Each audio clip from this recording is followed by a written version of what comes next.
क्या आपको याद है कि आप इस साल में कितने दिन अकेले रहे हो?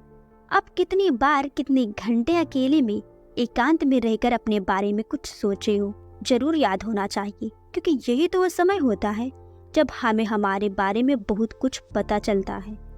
आज के समय में हर किसी के पास हर किसी के लिए टाइम है, पर खुद के लिए ही टाइम नहीं है।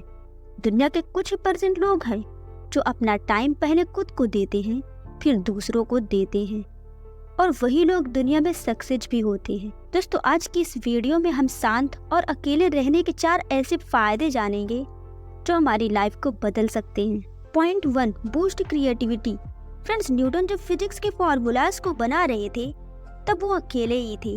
वो हर रोज बैठकर अपने आप को टाइम देते थे और अपने माइंड में चिंतन और मनन करते थे, सोचते थे, और तभी उन्होंने फॉर्मूलाज को बनाया था।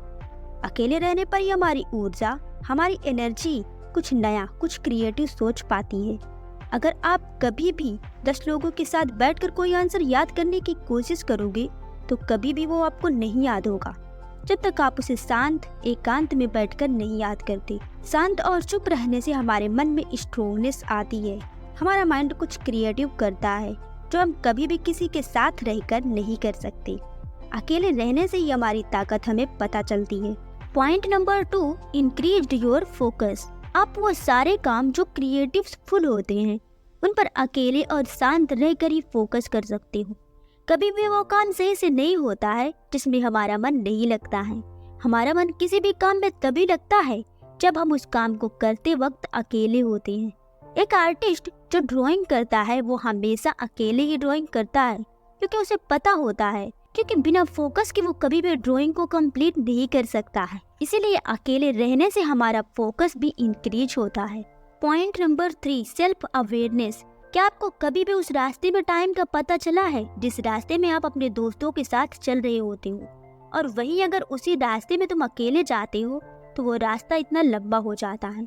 तब उस रास्ते में हमें टाइम का पता चलता है, और जब हमें टाइम का पता चलता है तभी तो हमें हमारे बारे में पता होता है, तभी हम अपने बारे में अवेयर होते हैं, तभी हम अपने बारे में कुछ सोच पाते हैं। इसीलिए अकेले रहने से हमारी सेल्फ अवेयरनेस भी बढ़ती है और हम खुद के लिए टाइम निकाल पाते हैं। Point number 4, master your emotions. आज यदि कोई दोस्त आपसे रूठ जाता है तो आपको भी बेचैनी होने लगती है। अगर कोई आपकी लाइफ से चला जाता है तो भी आपको निराशा होती है, दुख होता है। क्यों? क्योंकि आपको अकेले रहने की आदत नहीं है, आपको अकेले रहने की ताकत नहीं है। आप अपने इमोशंस को कंट्रोल नहीं कर पाते हो, क्योंकि आप कभी भी अपने आप में नहीं रहे हो। वहीं अगर आप अपनी लाइफ में अकेले रहते हो, आप अकेले रहने की ताकत को जानते हो, आप हमेशा अपने आप में रहते हो, तो आप कभी भी दुखी नहीं होगे, क्योंकि तब आपको कोई फर्क नहीं पड़ेगा कि आपके लाइफ में कोई आए या ना आए। आप सक्सेस तभी होगे जब आप खुद के बारे में अकेले में सोचोगे, खुद को टाइम दोगे, क्योंकि कोई भी पेड़ फल तभी देता है जब वो खुद को टाइम देकर बड़ा होता है और अपनी शाखाओं को, अपनी जड़ों को बढ़ाता है और खुद को अकेले में पौधे से पेड़ बनाता है।